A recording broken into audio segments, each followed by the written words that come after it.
been listening to the delightful sound of Vera Lynn. Now it's time for a half hour of chamber music, followed by this week's cooking program on 1ZB.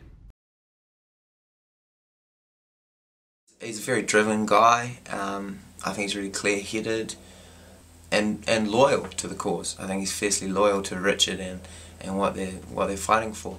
Auckland City's 20 miles back that way, but right here, we're more than 3 miles from land in any direction. The triangle of international water.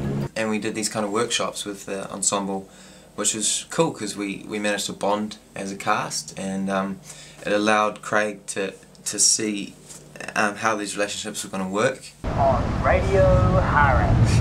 You little beauty! Broadcasting live from the top of the dial, where there are no politicians. Bloody oath! It was long, but I think it paid off in the end.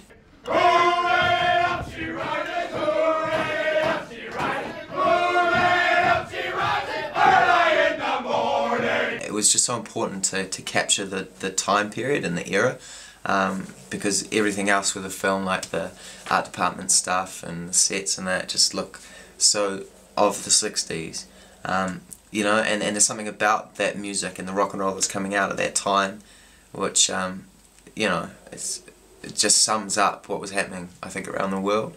Let's just put on a good show.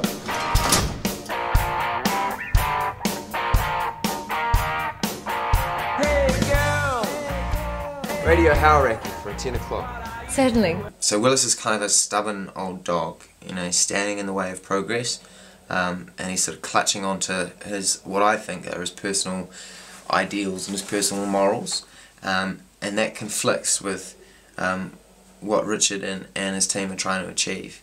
All we want is the freedom to... Freedom? Got no idea what that means. The freedoms my generation fought and died for, the freedoms you just take for granted. Yeah, well, I think it's just so important for people to stand up for what they believe in, because it's easy to get apathetic and just sort of give up on what you think needs to change, and tell yourself that it's too much for trouble. We just have to do it another way. Shit! It's like being at war with your own country. Hello, boys. Welcome to the world's newest radio station!